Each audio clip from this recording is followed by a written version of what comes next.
नमस्कार, सुबह के 7 बजने वाले हैं। मैं हूं नीलू और करते हैं खबरों की शुरुआत। और इस वक्त एक बड़ी खबर आ रही है और बुलेटिन की शुरुआत इसी बड़ी खबर के साथ। तो कानपुर शूट आउट के मास्टरमाइंड विकास दुबे के एनकाउंटर की सीबीआई जांच को लेकर दायर जनहित याचिका पर आज सुप्रीम कोर्ट में सुनवाई होगी। Chief justice of India S.A. Bobde की बेंच मामले की सुनवाई करेगी। साथ ही इस बेंच में जस्टिस R. सुभाष रेड्डी और जस्टिस A. बोपन्ना भी मौजूद रहेंगे।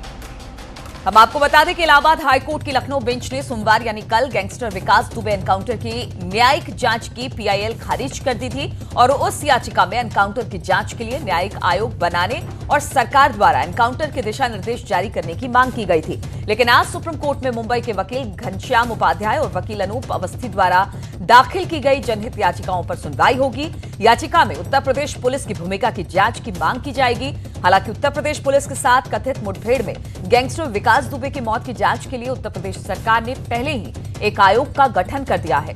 इलाहाबाद हाईकोर्ट के रिटायर्ड जज शशिकांत अग्रवाल इस मामले की जांच कर रहे हैं। उत्तर प्रदेश की राज्यपाल आनंदीबेन पटेल ने इस कमीशन के लिए उनकी नियुक्ति की है। CJI S. बोबड़े की अगुवाई में 3 सदस्यीय बेंच इस पर सुनवाई करेगी और याचिका में यह बताया गया कि विकास दुबे के एनकाउंटर की आशंका है।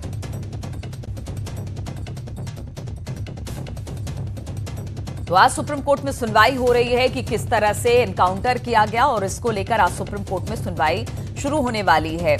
CJI S. बोबड़े की अगुवाई में 3 सदस्यीय बेंच इस मामले पर सुनवाई की गई क्योंकि याचिका में पहले ही आशंका जताई गई थी कि विकास दुबे का एनकाउंटर हो सकता है और आज इसी मामले को लेकर CJI S. बोबड़े की अगुवाई में 3 सदस्यीय बेंच सुनवाई करने वाली है।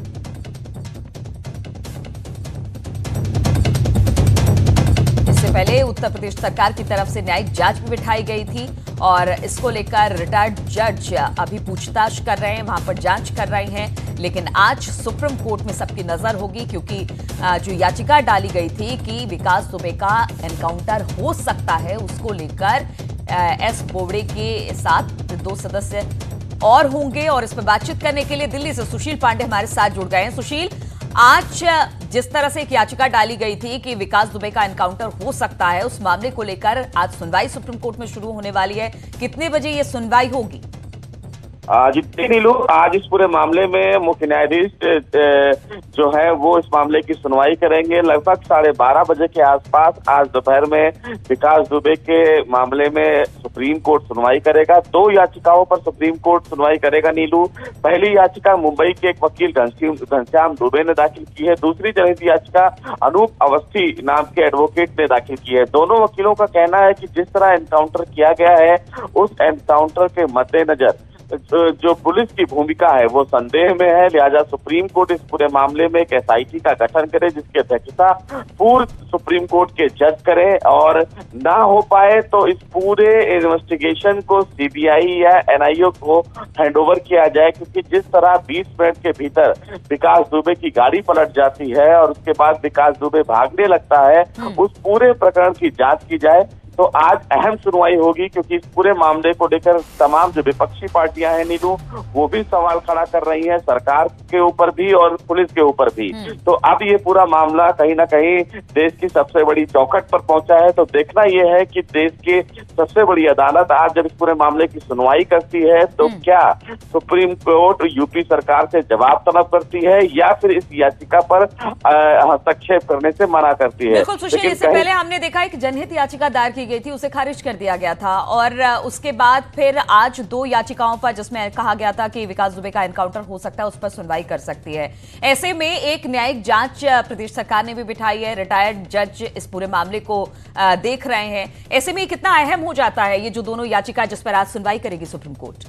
देखिए, साफ तौर से नीलू, जिस तरह यूपी सरकार ने इस पूरे मामले में एक आयोग का गठन किया है और लगातार याचिकाओं में भी आयोग के गठन करने की मांग की गई है, ऐसे में ये देखना होगा कि यूपी सरकार से अगर सुप्रीम कोर्ट इस पूरे मामले में नोटिस जारी कर किसी भी प्रकार से रिपोर्ट तलब करता है तो कहीं ना कहीं मुश्किलें बढ़ सकती हैं। क्योंकि अभी तक किसी अदालत ने इस एनकाउंटर में इंटरफेयर नहीं किया है। अदालत अगर इस पूरे एनकाउंटर में किसी भी प्रकार से अगर रिपोर्ट तलब करती है तो निश्चित रूप से कहीं ना कहीं उसका इंटरफेरेंस होगा और लगातार तो काफी अहम सुनवाई मानी जा रही है इन दोनों याचिकाओं को लेकर। इस खबर पर हमारी नजर रहेगी। सुशील, आपसे आगे भी इस पर अपडेट लेंगे। फिलहाल बहुत बहुत शुक्रिया हमारे साथ जुड़ने के लिए। और अब बात कोरोना की करते हैं तो कोरोना के बढ़ते मामलों को देखते हुए राजधानी लखनऊ जिला प्रशासन ने एक बड़ा फैसला लिया है। आज से अब राजधानी में बाजार ऑड और इवन फॉर्मूले पर खुलेंगे और बाजार खुलने का समय सुबह 9 बजे से रात के 8 बजे तक रहेगा। साथ ही दुकानों का हरे और नारंगी रंग से वर्गीकरण भी कर दिया गया है। नारंगी रंग की दुकानें सोमवार, बुधवार और शुक्रवार को खुलेंगी और हरे रंग की स्टिकर वाली दुकानें मंगलवार, गुरुवार और शनिवार को खुलेंगी। जिला अधिकारी अभिषेक प्रकाश ने इस बारे में दिशा निर्देश जारी कर दिए हैं। ये व्यवस्था आज से ही लागू हो रही है। और नेपाली प्रधानमंत्री केपी ओली ने इस बार विवादों के जड़ में अयोध्या को खड़ा किया है। बेतुका बयान देते हुए ओली ने कहा कि असली अयोध्या नेपाल में है और उन्होंने भगवान श्री राम को भी नेपाल का बताया। नेपाल के प्रधानमंत्री निवास में आयोजित एक कार्यक्रम में ओली ने कहा कि भारत ने नकली अयोध्या खड़ा कर नेपाल की सांस्कृतिक तथ्यों का अतिक्रमण किया है। ओली ने कहा कि भगवान श्री राम की नगरी अयोध्या भारत के उत्तर प्रदेश में नहीं बल्कि नेपाल के वाल्मीकि आश्रम के पास है। वाल्मीकि रामायण का नेपाली अनुवाद करने वाले नेपाल के आदि कवि भानु भक्त की जन्म जयंती के अवसर पर आयोजित एक कार्यक्रम में बोलते हुए ओली ने कहा कि हम लोग आज तक इस भ्रम में हैं कि सीता का विवाह जिस राम से हुआ है वो भारतीय है। वो भारतीय नहीं बल्कि नेपाली ही है।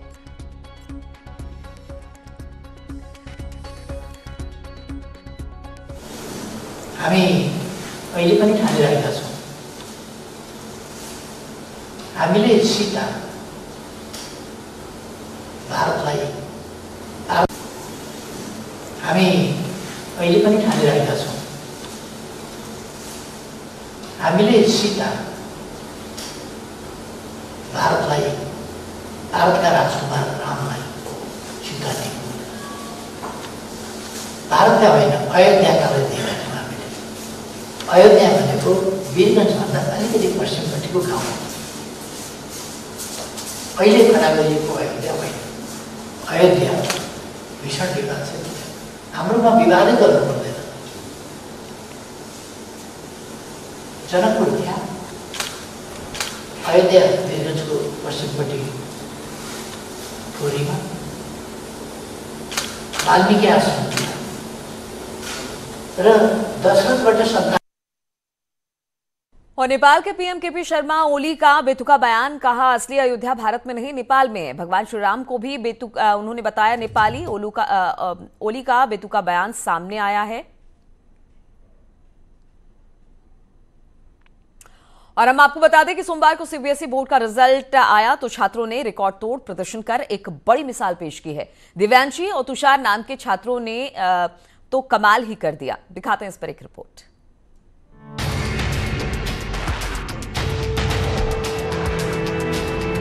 तो सीबीएसई बोर्ड ने जैसे ही रिजल्ट जारी किए वैसे ही लाखों छात्र छात्राओं में खुशी की लहर दौड़ पड़ी। सीबीएसई बोर्ड 12वीं की परीक्षा में लखनऊ की दिव्यांशी जैन ने तो इतिहास रच दिया। उन्होंने 600 नंबरों की परीक्षा में पूरे 600 नंबर हासिल कर दिए। दिव्यांशी नवयुग रेडियंस लखनऊ की छात्रा है जो लखनऊ के गणेशगंज इलाके में रहती।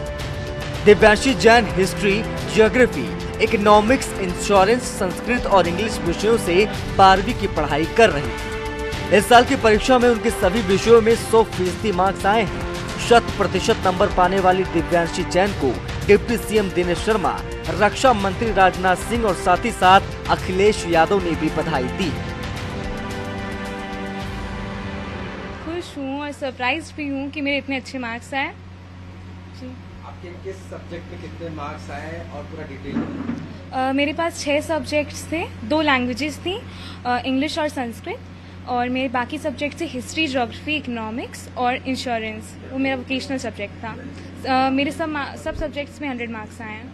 क्या बनना चाहते हैं और आप क्या कहना चाहते हैं, कैसे तैयारी की आपने? जी, मैंने स्टार्टिंग से ही तैयारी की है। मैंने कभी ऐसा नहीं किया कि मैं लास्ट में पढ़ूंगी। मैंने स्टार्टिंग से जितना हो सके मैंने उतनी तैयारी की है। कोई गलती की तो मैंने उसे सही करने की कोशिश की है और हमेशा चीज़ों को समझने की कोशिश की है। मैंने रट्टा नहीं मारा, लेकिन हमेशा सोचती थी कि जो चीज़ नहीं समझ आई है उसको अंत तक समझ लूँ एग्जाम से पहले तक।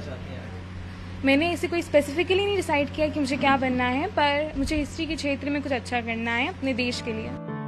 दिव्यांशी जैन की तरह ही बुलंदशहर के रहने वाले तुषार ने भी 100% अंक हासिल कर सभी को चौंका दिया।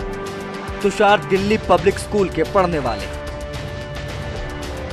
12वीं का रिजल्ट आउट हुआ तो नोएडा के स्कूल की छात्रा स्निग्धा बसु भी सुर्खियों में आ गई।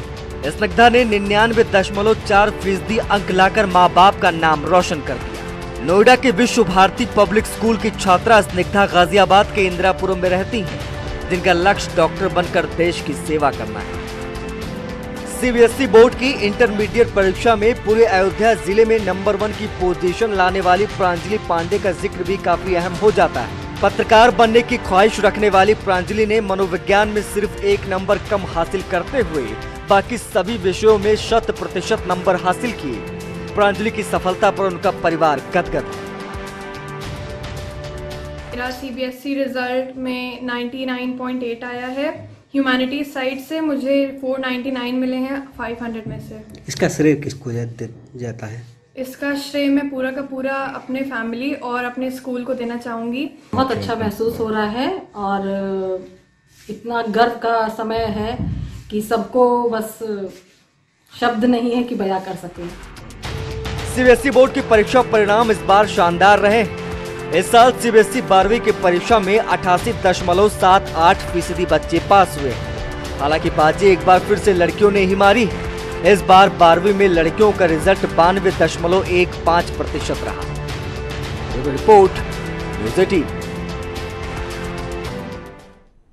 और महाराजगंज से खबर लेते हैं। यहां पर कलेक्ट्रेट परिसर सोमवार को जंग का मैदान बन गया। पति पत्नी के बीच का विवाद इतना बढ़ गया कि फैमिली कोर्ट के सामने ही सड़क पर हाई वोल्टेज ड्रामा देखने को मिला। वहीं कानपुर देहात में भी जमीनी विवाद में 2 गुट आमने सामने आ गए। दोनों गुटों में काफी देर तक लाठी डंडे चलते रहे। इस वक्त दोनों ही घटनाओं की तस्वीरें आपको दिखा रहे हैं। तस्वीरों में देख सकते हैं कि किस तरह से महाराजगंज और कानपुर में मारपीट हुई, किस तरह से ये सड़कों पर ये सब कुछ चलता रहा।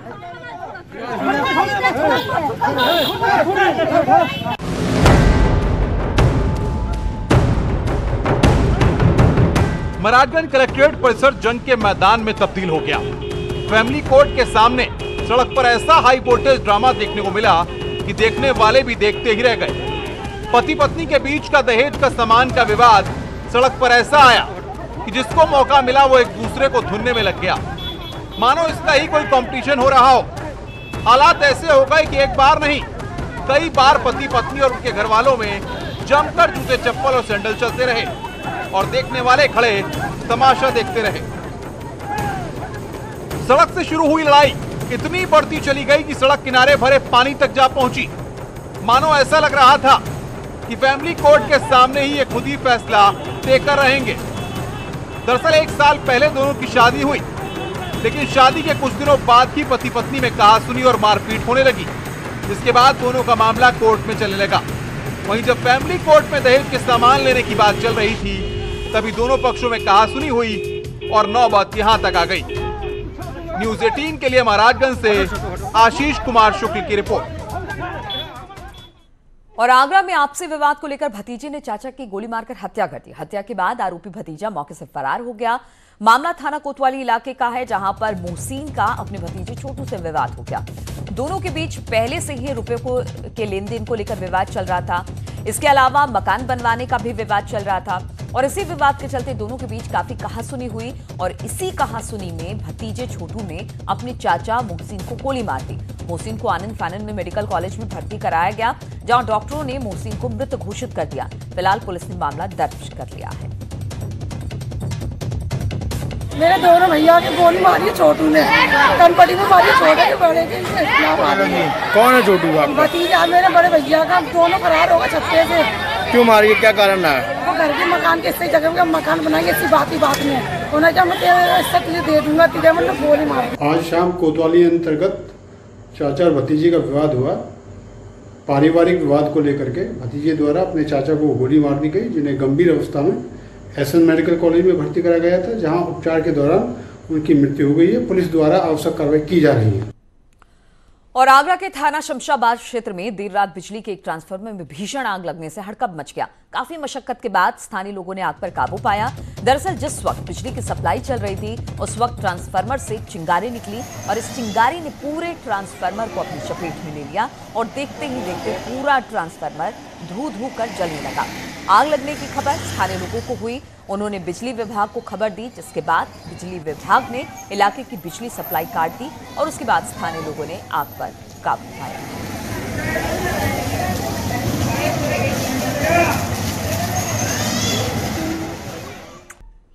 ब्रेक के बाद एक बार फिर से आप सभी का स्वागत है। कानपुर के विकास दुबे कांड से भी लगता है कि पुलिस ने कोई सबक नहीं सीखा। इसका नमूना देखने को मिला कन्नौज में, जहां पर ठठिया इलाके में एक बंधक महिला को छुड़ाने के लिए डायल 112 नंबर के पुलिसकर्मी बिना तैयारी और संसाधनों के पहुंच गए। लेकिन घटनास्थल पर दबंगों ने पुलिसकर्मियों के साथ धक्का मुक्की की और उनके साथ बदसलूकी भी की।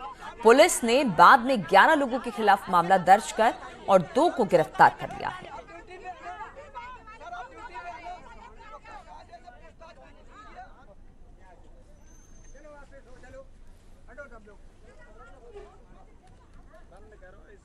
टीआरबी पे एक इवेंट आई थी जिसमें एक महिला ने अपने पति के खिलाफ शिकायत की थी कि उसका पति उसको मार पीट रहा है। इस सूचना पर हमारी टीआरबी की गाड़ी वहां गई थी, तो उस महिला को इन लोगों ने एक कमरे में बंद कर रखा था। हमारे पुलिसकर्मियों ने उसको वहां से मुक्त कराया। उसके बाद उसके पति जो मुलायम सिंह बंजारा है उसको पकड़ के लाने लगे, तो उसके परिवार के लोग और बाद में कुछ अगल बगल के लोग भी वहाँ एकत्रित हो गए और उन लोगों ने पुलिस के साथ बदसलूकी की। और चंदौली के अदसड़ गांव में पुलिस और ग्रामीण आमने सामने आ गए। यहां पर पुलिस ने चोरी के आरोप में 2 युवकों को हिरासत में लिया, जिसके बाद ग्रामीणों ने विरोध किया और युवकों को निर्दोष बताया। पुलिस टीम को गांव में ही रोक दिया गया। मौके पर पहुंचे वरिष्ठ अधिकारियों ने ग्रामीणों को समझाया, जिसके बाद ग्रामीण शांत हुए और शुरुआती जांच में युवक भी निर्दोष पाया गया। पूरे मामले में एसएचओ कंधवा की भूमिका संदिग्ध बताई जा रही है।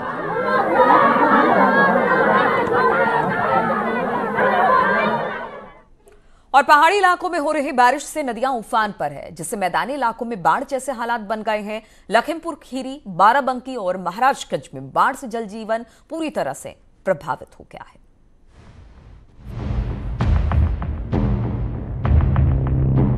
यूपी में बाढ़ कहर बरपा रही है। गांव जलमग्न हैं, तो खेत खलिहान सब पानी में डूबे हुए हैं। लखीमपुर खीरी के तिकुनिया में दर्जनों गांव बाढ़ की चपेट में हैं। लगातार हो रही बारिश से करनाली और मोहना नदी उफान पर है। इससे नदी का पानी गांव में घुस आया है। नवाबपिंड और जनकपुरी गांव टापू में तब्दील हो गए हैं। आने जाने के लिए लोगों को नाव का सहारा लेना पड़ रहा है। करीब 7,000 से ज्यादा आबादी बाढ़ से प्रभावित है। नदी का रौद्र रूप देखकर लोगों में दहशत है। पिछले 4 दिनों से जलस्तर लगातार बढ़ रहा है। ग्रामीणों का आरोप है कि इलाके में हर साल बाढ़ आती है, लेकिन मानसून से पहले बाढ़ से निपटने के इंतजाम नहीं किए जाते हैं और न ही अब तक प्रशासन की ओर से बाढ़ प्रभावितों की कोई मदद की गई है। पानी नदी में बढ़ गया था, जानकारी मिली है, तुरंत हम आए हैं और इनको राहत सामग्री मिल गई है। पन्नी मिल गई है जो तिरपाल तानने वाले, जिसको नहीं मिली उनके लिए कानून लगे हुए हैं। पर सर जी अभी कहाँ बटोर लड़का बच्चा जई लड़का, बरसात न हो तो चलिए तुम वही बैठ रहे। तिरपाल सिरपाल नहीं है, कहाँ का ताने लिया। बाराबंकी में भी सरयू नदी उफान पर है। तस्वीरें सिरौली गौसपुर के गांव सनावा की हैं, जहां उफनती सरयू में कई मवेशी बहते नजर आ रहे हैं। इसका वीडियो सोशल मीडिया पर वायरल भी हो रहा है। इन तस्वीरों से बाढ़ की विभीषिका का अंदाजा लगाया जा सकता है कि लोग किस कदर दहशत में हैं। महाराजगंज में भी बाढ़ का पानी कहर बरपा रहा है। निचलौल तहसील के लक्ष्मीपुर भुजावा में चंदन और प्यास नदी का जलस्तर लोगों को डरा रहा है। बाढ़ का पानी गांव को डुबो रहा है। बाढ़ चौकी भी पानी के आगोश में समा गई है। नेपाल से निकलने वाली गंडक नारायणी नदी में करीब 3 लाख क्यूसेक पानी बढ़ गया है। इससे महाराजगंज में नदी और नाले उफान पर हैं। इसे देखते हुए प्रशासन की टीम हालात पर नजर बनाए हुए है। पानी का स्तर बढ़ा है। लगभग 2 लाख से ज़्यादा क्यूसेक पानी वहाँ पे आ रहा है। 2,75,000 की प्राप्त सूचना आई थी। उसके बाद से हमारी नदियों में भी कहीं कहीं पे पानी बढ़ा हुआ है और सीमावर्ती जो क्षेत्र हैं जो उनसे लगे हुए गांव हैं उनमें खेतों में कहीं कहीं पे पानी की सूचना मिली, बहुत ही कम है। अभी उसका जो सूचना हमें आई है 1-2 जगहों पर ही आई है। नेपाल के पहाड़ी इलाकों में पिछले 3 दिनों से लगातार हो रही बारिश ने यूपी के मैदानी इलाकों की मुश्किलें बढ़ा दी हैं। Team news 18। तो इन्हीं तमाम खबरों के साथ इस बुलेटिन में फिलहाल इतना ही। रुकेंगे छोटे से ब्रेक के लिए, लेकिन ब्रेक के बाद भी लगातार खबरों का सिलसिला जारी है।